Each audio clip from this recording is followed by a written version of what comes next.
Hi all. எல்லாருக்குமே ஏதாவது ஒரு விஷயம் அடையணும் அப்படின்றது ஆசையாக இருக்கும். பட் அதை அடையவே முடியாமல் ரொம்ப சஃபர் ஆகும். ஆக்சுவலி என்னதான் நினச்சிட்ருக்கோம் நம்ம மனசில், அது எதனால் தடையாகுது? கிட்ட வர மாதிரி இருக்கும், நடக்கிற மாதிரி இருக்கும், ஆனால் அது தடையாகுது. எதனால் இது நடக்குது அப்படின்னு ரொம்ப குழம்பி போயிருப்போம் இல்லையா? ஸோ அதற்கு காரணம் நம்மளுடைய ஆழ்மனது மட்டுமே. ஆஸ் யூஷுவல் நம்மளுடைய சப்கான்ஷியஸ் ரொம்ப பவர்ஃபுல். எப்பவும் போல் அதனுடைய விளையாட்டை அது செய்ய ஆரம்பிச்சிரும். அதே மாதிரி தான் இங்கே பணத்தை ஈஸியாக நம்மளால் அட்ராக்ட் பண்ண முடியும். அது ஒரு எனர்ஜி அப்படின்னு எல்லாரும் இப்போ சொல்ல ஆரம்பிச்சிட்டோம். அதை தெரியவும் ஆரம்பிச்சிருச்சு நமக்கு. ஆனால் அது எப்படி அட்ராக்ட் பண்ணுறது? என்னால் ஏன் அட்ராக்ட் பண்ண முடியல? எல்லாம் புரியுது, எல்லாம் தெரியுது, ஆனாலும் என்கிட்ட பணம் வர மாட்டேங்குது. நிறைய கடனில் மாட்டியிருக்கோம், நிறைய கமிட்மெண்ட்ஸில் இருக்கோம், சம்பாதிக்கிறதுக்கு முடிய மாட்டேங்குது அப்படின்ற மாதிரி நிறைய பேர் புலம்புறது உண்டு. ஸோ அதுக்கு முதல்ல நம்ம கிட்ட இருந்து ஆரம்பிக்கணும். என்ன அப்படின்னா, என் மனசுக்குள்ளே நான் பணத்தை பற்றி என்னெல்லாம் தப்பு கணக்கு போட்டு வச்சுருக்கேன், என்னெல்லாம் தப்பு தப்பாக யோசிச்சு வச்சுருக்கேன், என்னெல்லாம் என் மனசில் என்ன அறியாமலே அந்த பணம் சம்மந்தப்பட்டு நான் எதையோ பிளாக் பண்ணி வச்சுருக்கேன். அப்போ அதை முதல்ல ஐடென்டிஃபை பண்ண தெரியணும். அங்கே தான் எல்லாரும் தப்பு பண்ணுறாங்க. அஃபர்மேஷன் சொல்லுங்கள், விஷுவலைசேஷன் பண்ணுங்கள், இதை எழுதுங்க, அதை எழுதுங்கன்னு எல்லாம் ஃபைன் தான். ஆனால் அதுக்கு முன்னாடி முதல்ல என் ஆழ்மனதில் நான் அதை பற்றி என்ன நினச்சிருக்கேன், அது உள்ளே என்ன பதிஞ்சிருக்கு, என்னவாக எனக்கு அது பிரதிபலிக்குது, அதை முதல்ல நான் ரிமூவ் பண்ணணும்ல. அந்த குப்பையை நான் கிளறி அதை எடுத்து தூக்கி போட்டால் தானே புதுசாக நல்ல விஷயங்களை உள்ளே கொடுக்க முடியும். அப்போது அதை முதல்ல ஐடென்டிஃபை பண்ண பழகுங்க. ஸோ எப்படி அப்படின்றது தான் நான் ஸ்டெப்பாக உங்களுக்கு சொல்ல போகிறேன். ஒரு இடத்துல அமைதியாக உட்காருங்க. இது 11 டேஸ் சேலஞ்ச் மாதிரி. கிட்டத்தட்ட 11 நாள் நீங்கள் இதை ரொம்ப தீர்க்கமாக அழகாக ஃபாலோ பண்ணிருந்தீங்க அப்படின்னா கண்டிப்பாக உங்களுடைய மணி எனர்ஜி மாறும். நிச்சயமாக நீங்கள் சுலபமாக அடையிறதுக்கான நிறைய வழிகளை உங்கள் கண்ணு முன்னாடி இந்த பிரபஞ்சம் காட்டும். ஸோ அதுக்கான ஸ்டெப் வைஸ் தான் நான் சொல்ல போகிறேன். ஸோ கீனாக அப்சர்வ் பண்ணுங்கள். வீடியோவை ஸ்கிப் பண்ணாமல் பாருங்கள். இது வரைக்கும் இந்த சேனலுக்கு நீங்கள் சப்ஸ்கிரைப் பண்ணாமல் தான் பார்த்துறீங்கன்னா சப்ஸ்கிரைப் பண்ண பக்கத்தில் இருக்க பெல் பட்டனையும் ப்ரெஸ் பண்ணிவிடுங்க. அண்ட் வீடியோக்குள்ளே போகலாம். ஸோ ஃபஸ்ட்டு டே நீங்கள் என்ன பண்ணணும் அப்படின்னா, முதல்ல உங்களை பற்றி நீங்கள் முதல்ல என்ன பணத்தை பற்றி யோசிச்சிருக்கீங்க அப்படின்றத ஐடென்டிஃபை பண்ணுங்கள். ஒரு இடத்துல அமைதியாக உட்காந்துக்கோங்க. ஒரு பேப்பர் பென் எடுத்துக்கோங்க. ஸோ பணம் சம்மந்தப்பட்டு என்னுடைய சின்ன வயசுலேருந்து நான் கேட்ட விஷயங்கள், பார்த்த விஷயங்கள் என்ன, எங்கள் அப்பா அம்மா எனக்கு என்ன சொல்லியிருக்காங்க, என் ஃப்ரெண்ட்ஸு, என்னுடைய முன்னாடி என் கூட இருந்தவங்க எல்லாம் பணம் சம்மந்தப்பட்டு எனக்கு என்ன கருத்து கொடுத்துருக்காங்க, நான் அதை எப்படி ஈர்த்து வச்சுருக்கேன், என் மனசில் ஆழ் மனதில் என்ன இருக்குது, பணம் சம்மந்தப்பட்டு எனக்கு என்ன கொடுக்கப்பட்டது அப்படின்றத முதல்ல ஒரு கதையாக எழுதுங்க. ஓகே, உங்களுடைய ஞாபகங்களில் லிஸ்ட் அவுட் பண்ணுங்கள். இதுதான் எனக்கு சொல்லப்பட்ட ஒரு பாடம் அப்படின்னு சொல்லிட்டு, படத்துல இருந்தோ இல்லை நீங்கள் கேட்ட விஷயங்கள்லேருந்தோ அம்மா அப்பாலாம் சொல்லியிருப்பாங்க, நீ ரொம்ப கஷ்டப்படணும், ரொம்ப நல்லா படித்தா தான் இந்த பணத்தெல்லாம் உன்னால் ஈர்க்க முடியும், ரொம்ப பேராசைப்படாத, பணம் என்ன மரத்துலையா காய்க்கும், அவ்வளோ ஈஸியாக உன்னால் இவ்வளோலாம் சம்பாதிச்ச முடியுமான்னு இவ்வளோ விஷயங்களை நமக்கு ரெஸ்ட்ரிக்ட் பண்ணி கொடுத்துருப்பாங்க மைண்டுக்குள்ளே. ஸோ அதெல்லாம் ஆழமாக போய் பதிஞ்சிருக்கும். ஓகேவா?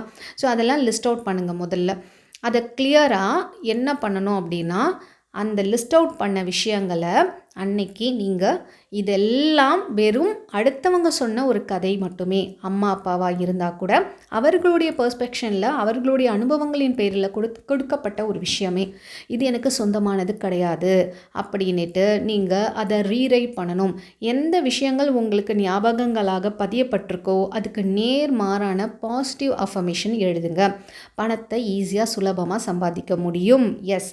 லட்சக்கணக்கில் பணத்தை ஈஸியாக அட்ராக்ட் பண்ண முடியும். எஸ். அந்த மாதிரி நீங்கள் பாசிட்டிவான அஃபர்மேஷனால் ரீப்ளேஸ் பண்ணணும் ஃபஸ்ட்டு.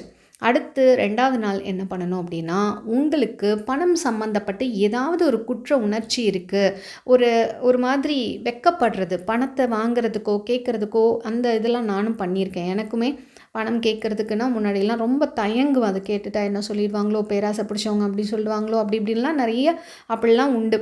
நம்மளுடைய உழைப்பிற்கும் நம்மளுடைய தகுதிக்கும் ஏற்ப கேட்குறதுல எந்த தப்பும் இல்லை. முதல்ல நம்புங்க. உங்கள் பணத்தை கேட்குறதுக்கு நீங்கள் தயங்கவே கூடாது. ஏன்னா நம்ம ஒரு விஷயம் தயங்குறோம் அப்படின்னாலே பணத்தை வாங்கிறதுக்கு ஐ எம் வெரி அன்கம்ஃபர்டபுள் அப்படின்னு மறைமுகமாக என் ஆழ்மனதுக்கு நான் சொல்கிறேன்.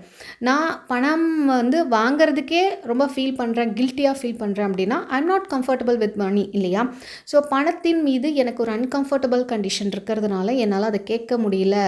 அது ஒரு தகுதியாக இருந்தால் கூட அதை கேட்டுட்டா என்ன சொல்லிடுவாங்களோ அப்படின்னு நமக்குள்ளேயே ஒரு அஷேமாக ஃபீல் பண்ணுறோம்ல, அதை முதல்ல ரீரைட் பண்ணுங்கள். ஸோ அதை அஃபர்மேஷன் மூலயமா ரீப்ளேஸ் பண்ணுங்கள். என்னென்னா, இது என்னுடைய கில்ட் மட்டுமே, இது உண்மை கிடையாது, இதை நான் ரிலீஸ் பண்ணுறேன் அப்படின்னு சொல்லிட்டு என்னுடைய இந்த குற்ற உணர்ச்சி, பணம் சம்மந்தப்பட்ட இந்த குற்ற உணர்ச்சியை நான் ரிலீஸ் பண்ணுறேன் அப்படின்னு சொல்லிட்டு அந்த ஒரு விஷயத்தை உங்ககிட்டேருந்து ரிலீஸ் பண்ணுற மாதிரி இது பண்ணிவிட்டு மறுபடியும் ரீப்ளேஸ் பாசிட்டிவ் அஃபர்மேஷனெலாம் ரீப்ளேஸ் பண்ணுங்கள். எனக்கு இந்த பணம் வந்து ரொம்ப பாதுகாப்பானது, ரொம்ப சந்தோஷம் தரக்கூடியது தான், அதை பெறக்கூடிய தகுதி என்கிட்ட இருக்குது அப்படின்னு ரீப்ளேஸ் பண்ணுங்கள். ஓகேங்களா?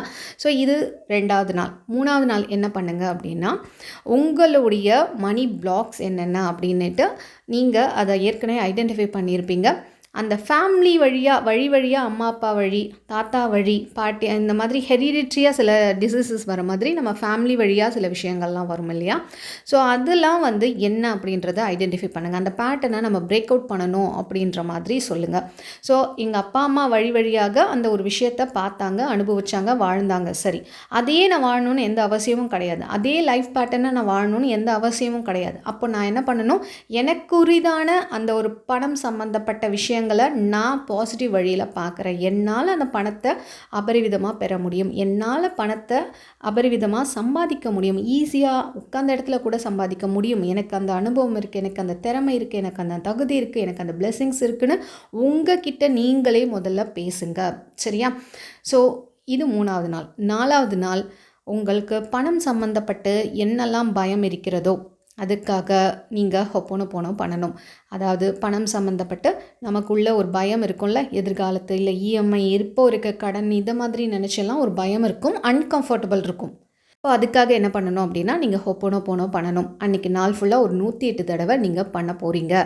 ஸோ எல்லா ஃபியர்ஸையும், எல்லா ஸ்ட்ரெஸ்ஸையும், இதுக்கு முன்னாடி பணத்தின் மூலமாக உங்களுக்கு கிடைச்ச பேட் எக்ஸ்பீரியன்ஸ் எல்லாத்தையும் நீங்கள் ரிலீஸ் பண்ண போகிறீங்க.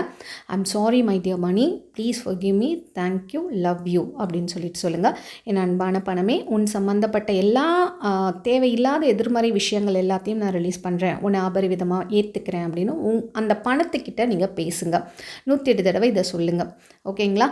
ஸோ 5வது நாள் என்ன பண்ண போகிறீங்க அப்படின்னா, உங்களுடைய பர்ஸோ, உங்களுடைய ஹேண்ட்பேக்ஸோ, இல்லை ஏதாவது ஒரு இடம் தேக்கி இருந்தது, வீடு ஃபுல்லாக ஒரு மாதிரி குப்பையும் குலையுமா இருக்குது அப்படின்னா, நீங்கள் அதெல்லாம் தயவுசெய்து க்ளீன் பண்ணுங்கள். க்ளீன் பண்ணும்போதே என்ன சொல்லணும் அப்படின்னா, இந்த காலியான இடத்தின் மூலயமாக என்கிட்ட அபரிவிதமான செல்வம் வரப்போகுது, அதுக்காக நான் காலி பண்ணிக்கிட்டு இருக்கேன் அப்படின்ற மாதிரி உங்களுக்குள்ளே நீங்கள் நினச்சிக்கிட்டே அதை பண்ணுங்கள்.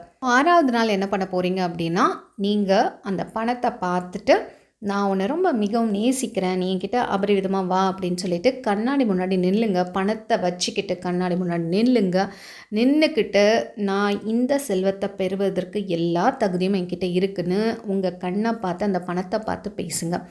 அன்னைக்கு ஃபுல்லாக 21 டைம்ஸ் நீங்கள் சொல்லணும். மிரர் முன்னாடி நின்று சொல்லணும். ஆழ்மனதில் போய் அப்படியே போய் ஸ்ட்ராங்காக உட்காருங்க. ஓகேங்களா?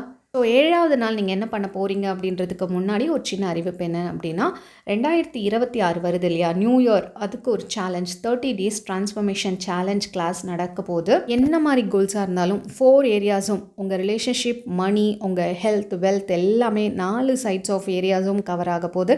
ஸோ பர்சனல் கைடன்ஸோட வித் லைவ் செஷனோட உங்களுக்கு மல்டி டாஸ்கிங்கோட எல்லாமே 30 நாள் டிரான்ஸ்ஃபர்மேஷன் சேலஞ்ச் நடக்க போகுது. லைவ் செஷன் காலையில் 5:15 to 6. அது மட்டும் இல்லாமல் உங்களுக்கு வாட்ஸ்அப் மூலமா எல்லா கைடன்ஸும் கொடுக்கப்படும். ஸோ முழுக்க நீங்கள் அதுலேயே இருக்க போகிறீங்க. உங்களுடைய நியூ இயர் நீங்கள் நினச்ச மாதிரி மாறுவதற்கான 30 நாள் டிரான்ஸ்ஃபர்மேஷன் சேலஞ்ச் தான். வேணுன்றவங்க மேலே தெரிகிற வாட்ஸ்அப் மூலமாக காண்டாக்ட் பண்ணிக்கோங்க.